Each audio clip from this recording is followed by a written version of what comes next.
तो राधे राधे दोस्तों हरियाणा भारत के उत्तर में बसा हुआ वे राज्य जिसने केवल राजनीतिक देखे ही नहीं बल्कि दिशा भी दी है। यहाँ की मिट्टी में किसान की मेहनत भी है और जाट राजनीतिक की प्रभाव भी। लेकिन आज सवाल जाति और विकास का नहीं है बल्कि देश की लोकतंत्र की। क्या हरियाणा में वोट चोरी हो रही है? क्या जनता की आवाज मशीनों में खो रही है? और इसी सवाल को सामने लेकर आए राहुल गांधी।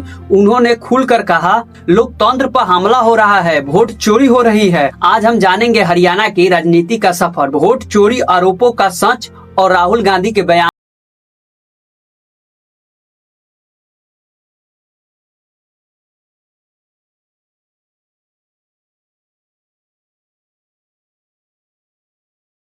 राजनीतिक उतना ही पुराना है जितना यहाँ की मिट्टी का संघर्ष। 1966 में जब पंजाब और हरियाणा अलग हुआ तो इस धरती पे कई दिग्गज नेताओं को जन्म दिया। 1966 से 1977 तक कांग्रेस का स्वर्ण युग। हरियाणा के सबसे पहले जब चुनाव हुआ तो उस टाइम मुख्यमंत्री बने चौधरी भगवत दयाल शर्मा, जो कांग्रेस पार्टी में थे। उस वक्त कांग्रेस की जनधारण किसान, मजदूर और ग्रामीण सामाजिक में गहराई था। हरियाणा के लोगों को आजादी के बाद विकास की उम्मीद थी, लेकिन कांग्रेस ने इसको सफल नहीं होने दिया। कांग्रेस ने उसी में दबोच कर उन लोगों को रखा था। लेकिन राजनीतिक में अस्थायित्व ज्यादा दिन नहीं रहा। 1970 के दशक में हरियाणा की राजनीतिक में व्यक्तिगत राजनीतिक होना शुरू हुई, मतलब पार्टी से ज्यादा नेता मायने रखने लगा। 1977 में चौधरी देवीलाल ने जनता पार्टी के बगैर ही अपना सरकार बनाई। देवीलाल को हरियाणा के किसानों की नेता कहा जाता था। देवीलाल ने उन लोगों के हक के लिए बिजली बिल माफ कराई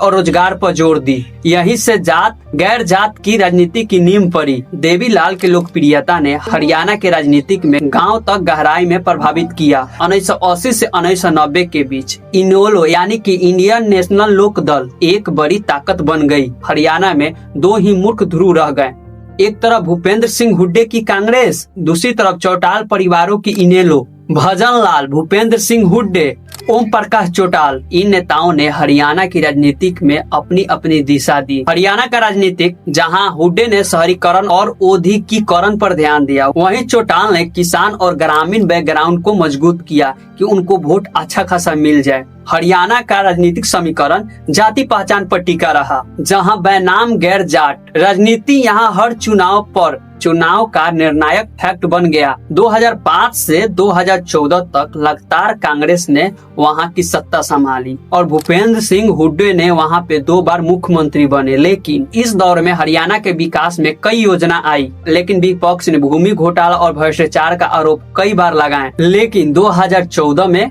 खेल पलट गया, वहाँ की राजनीतिक चेंज हो गया। वहाँ पे राजनीतिक इसलिए चेंज हो गया कि 2014 में मोदी की लहर जगी थी और पूरे देश में जगी। देशों में भी प्रधानमंत्री बने और हरियाणा में भी अपना पार्टी बना लिए। हाँ, और पहली बार बीजेपी ने अकेले बहुमत पाया और वहाँ पे बीजेपी के पार्टी के मनोहर लाल खटके ने वहाँ पे मुख्यमंत्री बने। यह हरियाणा की राजनीतिक में गैर जाट राजनीति का दौर था। बीजेपी ने शहरी और युवा वोटर को साधा और जाट वर्चस्व को तोड़ा। 2019 में फिर बीजेपी ने सबसे बड़ी पार्टी बनी, लेकिन बहुमत नहीं मिला।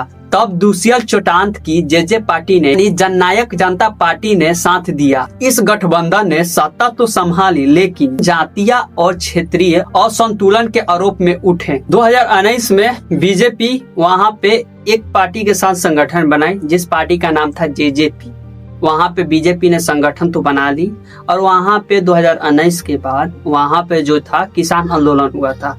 किसान आंदोलन में बीजेपी को लोग वहाँ पे पसंद नहीं कर रहे थे।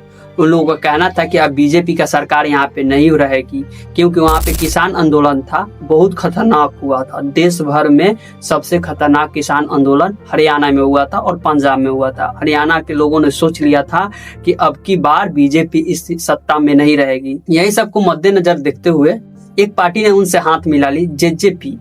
जब वो हाथ मिलाई तो वहाँ के लोगों के दिल के भीतर और निराशा जगी। निराशा इसलिए जगी क्योंकि इस पार्टी ने अकेले आया था और इस पार्टी को 2019 में जब हाथ मिलाई तो महागठबंधन तो बना ली, वहाँ पे सरकार तो बना ली, लेकिन 2019 के बाद 2024 में इस पार्टी के एक भी सीट पे कैंडिडेट नहीं जीते। ये सब सोचकर ये शौक में हो गया कि हम गलती करते हैं। गलती तो ये किया, लेकिन सवाल यहाँ ये उठता है कि राहुल गांधी, यहीं से राहुल गांधी के दिमागों में एक बात खटकने लगा कि आखिर हरियाणा के लोग इनसे निराश हैं, तो आखिर 2024 में जो बीजेपी है ये सरकार बना कैसे ली। ये बात यही उनके दिमाग में खटक रहा था। यही सब सोचकर हरियाणा के बारे में राहुल गांधी ने एक बयान दिया, कहा कि यहाँ पे वोट चोरी हुई है। जब लोगों ने पूछा कि वोट चोरी आप कैसे बता रहे हैं कि ये हुई है, तो उन्होंने प्रेस कॉन्फ्रेंस की, वहां पे अपनी बातों को सब रखें। जितना हमें जानकारी था हम बेसिक जानकारी आप लोगों को दे दी है। अब इसके बाद जो वीडियो होगा, अब राहुल गांधी के बयान पर मैं व्याख्या करूंगा और आप लोगों को बताऊंगा। राहुल गांधी ने 5 नवंबर 2025 को प्रेस कॉन्फ्रेंस में 2024 के हरियाणा के चुनाव को व्यापक आरोप लगाए। उन्होंने इसे अपनी हाइड्रोजन फाइल के नाम से पेश किया। उन्होंने डेटा दस्तावेज के सेट जिसे उन्होंने वोट चोरी का आरोप लगाया। राहुल गांधी के अनुसार हरियाणा में 2 करोड़ मतदाता हैं, जिसमें से 25 लाख वोट चोरी हुई है। उन्होंने कहा कि इसमें से 5.21 लाख मतदाता डुप्लीकेट हैं। 93,174 अमान्य यानी कि इनवैलिड मतदाता थे। लगभग 19.26 लाख मतदाता बिल्कुल एंट्रीज थे। उन्होंने ये भी आरोप लगाया कि हर 8वें मतदाता में 1 में 8वां फर्जी था। उन्होंने विशिष्ट सनसनीखेज एक उदाहरण पेश किया। एक ब्राजीली मैडम की फोटो 22 बार मतदाता सूची में दर्ज थी, अलग अलग नामों जैसे स्वीटी, सरस्वती, ये सब नामों का उपयोग करके अलग अलग बूथ पर ये जाकर वोट मतदान की हैं। उन्होंने आरोप लगा रहे हैं कि यह एक केंद्रीकृत योजना थी।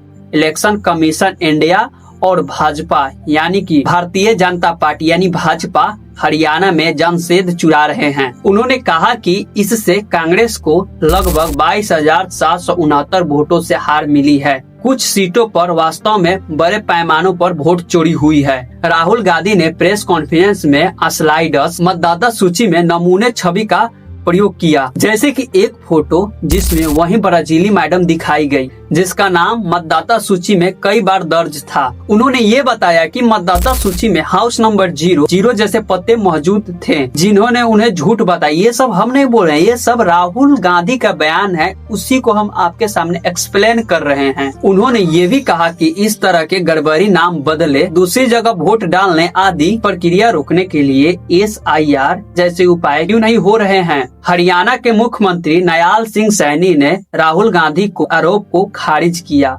उसने कहा कि वे राष्ट्र को भ्रमित कर रहे हैं। ECI सवाल उठाया कि अगर मोटे तौर पर इतने मतदाता अनियमित थी तो कांग्रेस के बूथ एजेंट ने सेट बिलियंस क्यों नहीं दायर की। विपक्षी दल भाजपा इसे दृश्य राजनीतिक विफल प्रयास तथा ध्यान हटाने की कोशिश कहा। राहुल गांधी का बयान राजनीतिक केंद्र में है। मतदाता सूची की लोकतांत्रिक प्रक्रिया की साख सूची, चुनाव की निष्पक्षता आदि पर सवाल खड़े किए। यदि दावे सच साबित हो तो सिर्फ हरियाणा पर नहीं बल्कि ये पूरे देश की चुनाव प्रक्रिया पर से भरोसा लोगों को उठ जाएगा। हालांकि दावे के साथ प्रमाण जांच प्रक्रिया अन्यायिक या संबोधित करवाई महत्वपूर्ण है, तभी सिर्फ ये आरोप नहीं रह जाता बल्कि सुधार की दिशा में कदम बढ़ सकता। राजनीतिक तौर पर इसे देखा जाए तो ये आने वाले चुनाव को राजनीति के रूप में प्रयोग हो सकता है। तो श्योर बात है कि अगर विपक्ष को एक मुद्दा मिलता है तो सरकार को जवाब देना पड़ता है। सरकार आखिर भाग क्यों रही है, जवाब दे।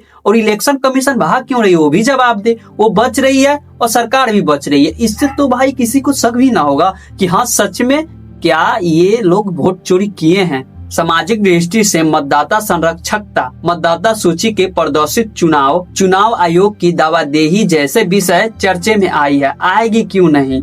एक पार्टी है जो आरोप पर आरोप लगा रहा है और दूसरा पार्टी है कि कुछ बोल ही नहीं रहा है। ये खुला चैलेंज कर रहे हैं राहुल गांधी कि हम जब आप पे आरोप लगा रहे हैं कि आप वोट चोर हैं तो आप इसका जवाब प्रधानमंत्री क्यों नहीं दे रहे हैं। लोगों को क्या लग रहा है कि प्रधानमंत्री के पास ज्यादा काम है तो प्रधानमंत्री अपने काम में बिजी हैं। अगर आप पे कोई आरोप लगाता है तो उस आरोप को आप साफ कीजिए ना, कि वो गंदगी को अपने शरीर पर चढ़ा लीजिएगा। कपड़ा पे मैल लगता है तो लोग साफ करता है तब न पहनता है, लेकिन नरेंद्र मोदी इस पे एक शब्द भी नहीं बोल रहे हैं। और यहाँ पे इलेक्शन कमीशन भी बचने के फेर में लगा हुआ है। और बताओ भाई, इलेक्शन कमीशन का एक प्रेस कॉन्फ्रेंस में जब हुआ था, इसके पहले भी इन्होंने वोट चोरी का आरोप लगाया था, तो इलेक्शन कमीशन ने बोला कि 0 हाउस नंबर का मतलब होता है जो व्यक्ति बस स्टैंड पे, जो व्यक्ति कहीं सोया रहता है, उसी का नंबर जो 0 रहता है। उनके पास घर नहीं होता। सरदार जी का एक्सप्रेशन देखिए, भाग्यवान है। कई लोगों के पास घर नहीं होता, लेकिन उसका नाम भी मतदाता सूची में होता है।